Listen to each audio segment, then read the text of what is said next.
지금 이제 문제가 풀리고 있고요. 아래쪽에 보면 진행 상황을 퍼센트로 보실 수가 있습니다. 그런데 지금 진행하고 있는 해석은 사실은 선형 해석은 아니고 비선형 해석이에요. 그 이유는 재료는 저희가 선형 재료를 썼지만 이 컨택이 비선형 컨택이기 때문에 지금 비선형 해석이 되게 됩니다.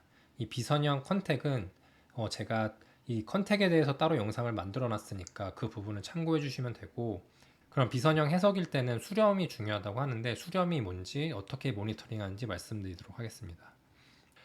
솔루션 인포메이션을 누르시고 요 솔루션 아웃풋에 그대로 솔버 아웃풋이 되어 있으면 지금 해석이 진행되는 과정이 텍스트로 이렇게 볼 수가 있어요. 그래서 저희가 설정한 것들이 입력이 됐는지 진행이 되는지 텍스트로 볼 수 있고요. 이제 이렇게 텍스트를 보면 모니터링의 한계가 있기 때문에 이 솔루션 아웃풋을 보시면 여러 가지 항목 중에 이 false convergence가 있어요. 이 false convergence를 누르면 저희는 이제 false convergence 커브를 볼 수가 있습니다. 그래서 이렇게 나타나는 그래프가 false convergence 커브고요. 이 수렴성을 판단하는 이 false convergence는 이 뉴턴 랩슨이라는 수치 해석 방법에 의한 관련된 것인데, 그 관련된 거는 이제 지금 다 설명드린 게 많기 때문에 별도 영상을 좀 참고해 주시면 좋고요.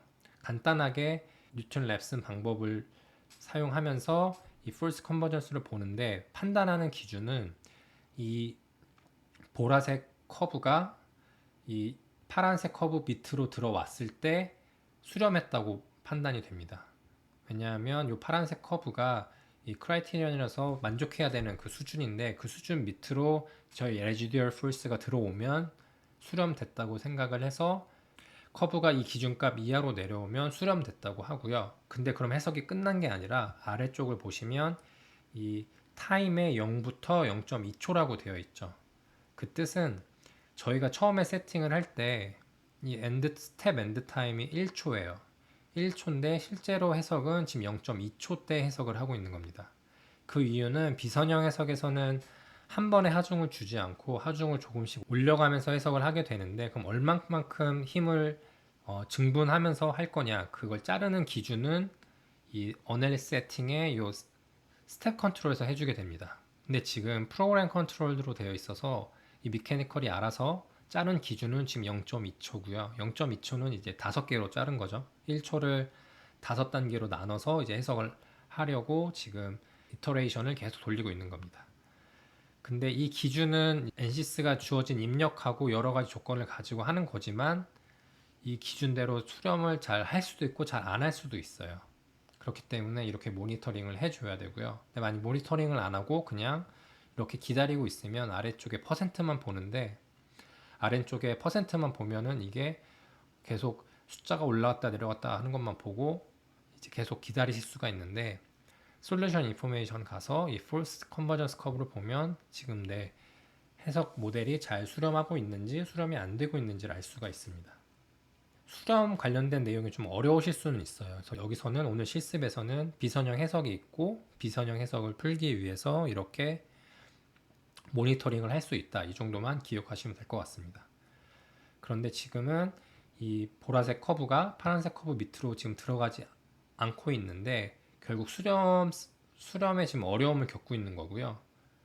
보시면 이렇게 워닝 메시지도 뜨게 되고요. 그래서 요거는 마찰 개수에 관련된 부분이라서 뭐 크게 중요하지 않고, 두 번째 뜬 거는 지금 저희가 컨택 조건을 줬을 때 이 스몰 슬라이딩 조건이 자동으로 들어갔기 때문에 그걸 만족하지 못한다. 그러려면은 이걸 뭐 어떻게 해라라고 지금 이제 메시지를 주고 있는 거고요.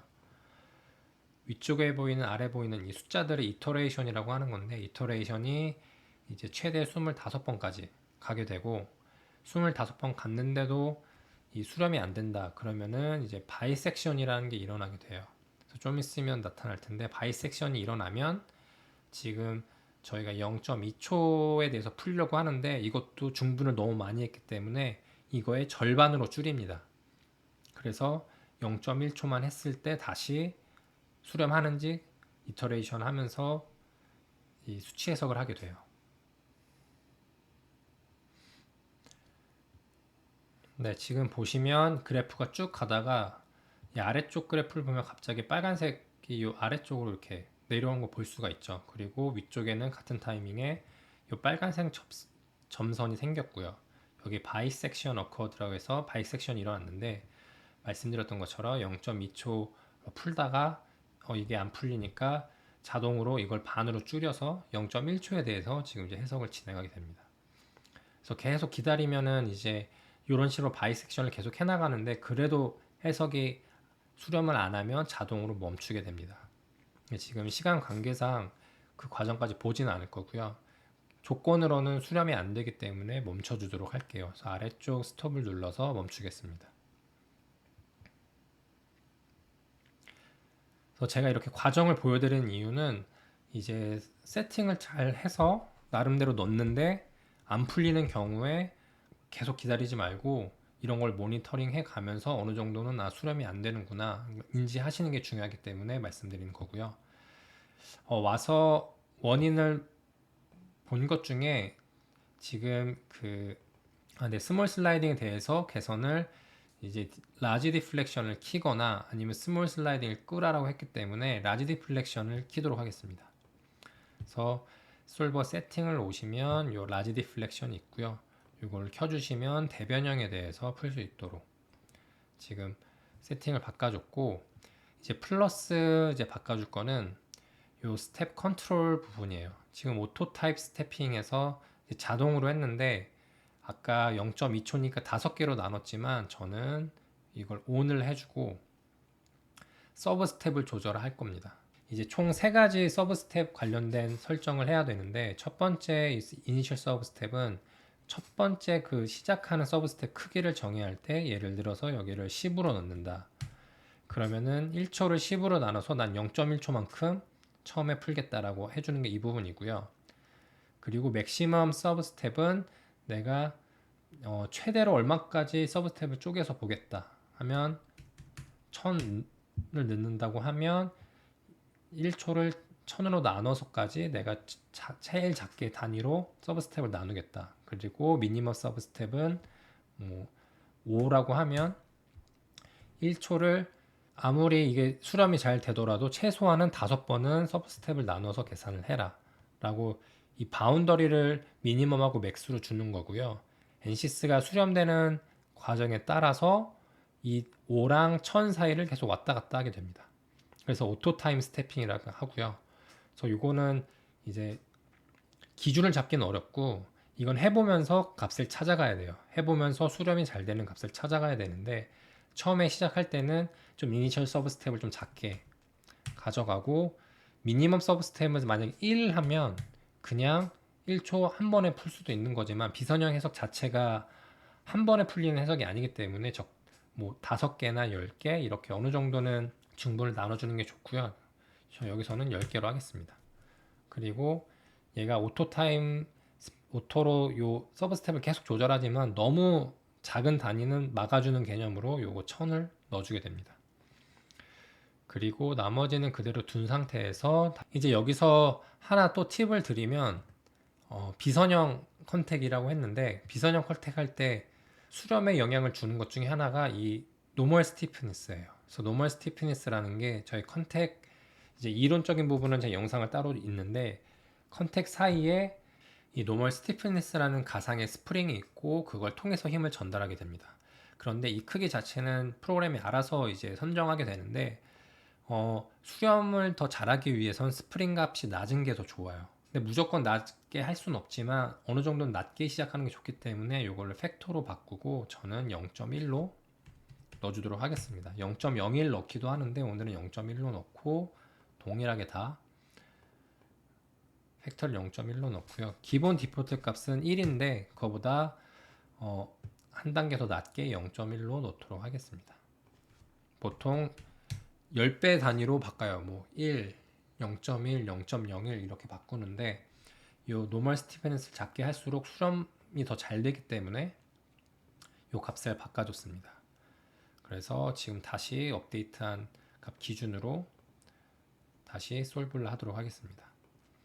그래서 지금 바꿔준 거는 라지 디플렉션을 키고 오토 타임 스태핑을 이제 프로그램 컨트롤드가 아니라 직접 내가 범위를 지정해줘서 그 안에서 이제 증분이 일어나게끔 설정을 해줬고요. 플러스 컨택 수렴성을 높이기 위해서 이 노멀 스티피네스 값을 팩토로 한 다음에 0.1로 바꿔줬습니다. 다시 솔루션 인포메이션 가서 펄스 컨버전스 커브를 비교해 볼게요.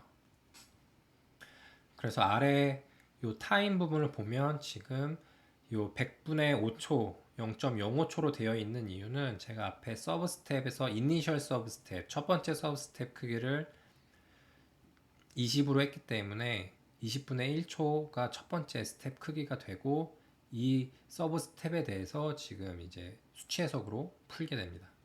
그래서 그 수렴에 대한 이 force convergence는 이 수렴 커브를 보면서 모니터링을 하면 됩니다. 네, 지금 force convergence를 보면 점점 바이섹션 없이 진행되고 있고, 보시면 아까 빨간색 점선이었는데 지금은 초록색 점선이 나타나죠. 이 초록색 점선이 그 서브 스텝에서 이 수렴이 됐다라는 걸 표시해 주는 거고요. 그래서 서브 스텝 컨버지 되어 있고, 저희가 처음에 줬던 서브 스텝에서는 이렇게 수렴이 되고, 그 다음에 또 이제 타임을 올려서 힘을 증가시켜서 또 해석을 해보고 수렴이 됐고, 이런 식으로 계속 시간 올려가면서 해석을 하게 됩니다. 그래서 이렇게 진행 과정을 볼 수도 있고, 만약에 진행 과정에 변형 형상이 궁금하다 하면 그것도 볼 수 있는 방법이 있어요. 그래서 솔루션 인포메이션 오신 다음에 우클릭 하시고 인서트 가신 다음에 디포메이션 플롯 트래커 하면은 변형을 보고 스트레스, 스트레인 각각 볼 수 있습니다. 그래서 오늘은 디포메이션 플롯 트래커만 추가해보고 이렇게 나타나는데, 뭐 어떤 지오메트리를 볼 건지 어디서 볼 건지 있는데, 그냥 여기서 우클릭해서 업데이트 리절트 해주시면 최근에 수렴된 그 스텝의 서브 스텝에서의 결과를 이렇게 미리 보기로 볼 수가 있어요. 그래서 보면 이렇게 지금 저희가 힘을 이 안쪽으로 줬기 때문에 이걸 좀 바꿔줄게요. 이거를 show undeformed 모델로 바꿔주고, 이렇게 저희가 힘을 안쪽으로 줬기 때문에 그쪽 방향으로 지금 이쪽에서 변형이 일어나고 있는 걸 알 수가 있고, 아무래도 여기가 서로 고정되어 있기 때문에 대부분 변형은 이쪽에서 일어나는 걸 알 수가 있습니다. 이것도 스케일을 바꿔보면 좀 더 명확하게 볼 수 있고요. 오토 스케일로 바꾼 다음에 이렇게 보시면 지금 힘을 준 방향으로 저희가 의도한 대로 지금 해석이 되고 있는 걸 알 수가 있습니다. 그래서 아무리 이 수렴 커브가 잘 된다 하더라도 가끔은 속일 수가 있어요. 막 부품이 하나가 날아가 버렸는데 수렴이 잘 됐다고 하면서 막상 보면 해석이 잘 안 될 수가 있거든요. 그럴 때 중간중간 이렇게 디포메이션 플롯을 보면은 내가 힘 준 대로 아니면 내가 움직임 예상한 대로 거동하고 있구나라는 걸 확인해 주시면 확실하게 모니터링을 할 수가 있습니다. 지금 메쉬 숫자가 많고 그리고 비선형 접촉이 있기 때문에 지금 풀리는 게 시간이 좀 소요되고 있고요. 다 풀리고 나면 이제 결과 확인하는 거 같이 검토하도록 하겠습니다. 해석이 다 완료되었고요. 이 컨버전스 커브를 보면 서브 스텝이 가면 갈수록 점점 수렴이 잘 되고 이터레이션 몇 번 없이 바로바로 수렴되는 걸 알 수가 있어요. 보시면 앞쪽에서 좀 수렴이 쉽지 않았고 뒤로 갈수록 수렴이 잘 되는 걸 확인할 수 있었고, 그리고 총 시간은 한 40분 가까이 걸렸고, 메시지가 뜬 걸 한번 보면 이렇게 지금 솔버가 이터러티브 솔버 썼는데 다이렉트 솔버 쓰면 좋다라고 얘기하는 건데, 그 솔버 얘기는 요 오늘 세팅에서 솔버 타입이 지금 프로그램 컨트롤드로 되어 있는데 여기서 선택을 할 수가 있어요. 다이렉트냐 이터러티브냐. 근데 아마 프로그램 컨트롤드로 했을 때 이터러티브 된 것 같아요. 근데 아예 처음부터 다이렉트로 선택을 해서 하면 더 수렴은 잘 됩니다. 그리고 결과를 먼저 간단하게 먼저 보고 또 이어서 말씀드릴게요. 그래서 토탈 디포메이션을 클릭해서 보면 이 지금 트루 스케일로 되어 있고 결과도 언디폼드 모델 보여주게끔 해서 지금 보면 이 집게 손잡이 부분이 안쪽으로 변형된 걸 볼 수가 있고요. 맥시멈 위치를 보면 요 위쪽에서 약 2.1mm 정도, 그래프를 눌러서 조금 키워서 보면은 이렇게 변형이 되는 걸 볼 수가 있고요. 이걸 좀 더 변형이 길이에 대비 좀 작기 때문에 크게 보려고 하면 스케일을 오토 스케일로 키워서 보면 좀 더 크게 볼 수가 있습니다. 다시 재생을 하면 이렇게 재생되는 걸 알 수가 있고요. 스트레스도 보면은 가장 크게 나온 위치는 이 부분인데, 이 부분이 위치가 높게 나온 이유는 여기에 저희가 픽스 서포트로 묶었기 때문에 그 주변에 이제 스트레스가 높게 나올 수 있고요. 이건 관심 영역이 아니기 때문에 무시를 하고, 저희가 관심 영역인 가운데를 봐야 되는데, 이 스트레스 레벨을 볼 때 이제 재료에 대해서 항복 응력 아니면 인장 응력 기준으로 검토를 하셔야 됩니다. 근데 지금 저희가 보고 있는 스테인리스 스틸은 보시면 이 일드 스트렝스가 210메가파스칼이기 때문에 210메가파스칼 안쪽으로는 선형 고동 구간이라서 어떤 문제가 되지 않지만 210메가파스칼이 지나가면 항복 응력이 발생하고 소성 영역, 플라스틱 스트레인이 발생하게 됩니다. 그렇기 때문에 지금 스트레스를 가서서 레전드를 아예 여기를 210으로 바꿔주시면 210메가파스칼이 넘어가는, 즉 일드 스트렝스 이상 되는 스트레스를 빨갛게 볼 수가 있고요. 이쪽을 확대해서 보면 이 안쪽 모서리에서 이렇게 빨갛게 나타나는 걸 알 수가 있습니다. 나타나게 알 수 있고, 여기서 값을 찍어보면 메쉬를 켜서 볼게요. 메쉬를 show 엘리먼트를 하고 프로브를 클릭하셔서 이제 크게 나오는 부위, 여기서는 여기가 290 정도 나타나고 아래쪽에서는 311 정도 발생하고, 반대쪽 와이어를 보면 275, 330, 얘가 제일 지금 크게 발생하네요. 330 나타나고 있고, 반대쪽도 이제 검토하시면 어디가 크게 발생하는지 이제 검토를 하실 수가 있습니다. 그런데 이 값을 그대로 믿으시면 안 돼요. 왜냐하면 저희가 메쉬를 글로벌하게 그냥 2mm로 주고 계산을 했고, 그리고 수렴을 위해서 일단 마저 찍고 320, 지금 수렴을 위해서 이 안쪽에는 메쉬를 좀 작게 했지만 실제 스트레스가 높게 나타나는 이런 부위들에 대해서는 저희가 메쉬를 작게 짝지 않았어요. 그렇기 때문에 실제 스트레스 값은 이거보다 더 높을 가능성이 있고요. 그렇기 위해선 이쪽에 메쉬를 좀 리파인먼트 해줘야 됩니다. 그 해주기 전에 일단 이 나온 값 수치를 보면 뭐 310, 320 이렇게 크게 나오지만, 지금 저희가 해석한 거는 보시는 것처럼 넌리니어 이펙을 사용하지 않았어요. 그 뜻은 이 물성치에 있는 이 바일리니어 아이스로피 하드닝 모델이 들어가지 않고 단순히 이 영스 모듈러스에 의해서만 해석이 된 거라서, 이 210메가파스칼 이상 지났다고 어떤 소성 영역 해석이 되거나 플라스틱 스트레인이 발생하거나 하지 않습니다. 그걸 어떻게 알 수 있냐면 여기서 우클릭 하셔서 인설트 가신 다음에 스트레인에서 플라스틱 스트레인을 추가해 보세요. 그리고 이거를 제너레이트 해보시면 0이 나오는 걸 알 수가 있어요. 왜냐하면 저희는 재료에 대해서는 선형 물성치를 사용해서 선형 해석을 했기 때문에 어떠한 플라스틱 스트레인, 소성 영역 해석이 되지 않았습니다. 소성 영역 해석을 하기 위해서는 내가 물성치를 비선형 물성치를 넣었다 하더라도 이 지오메트리에서 이 비선형 효과를 켜줘야 저희가 일드 스트렝스 이후에 나타나는 그런 소성 영역 해석을 할 수가 있습니다.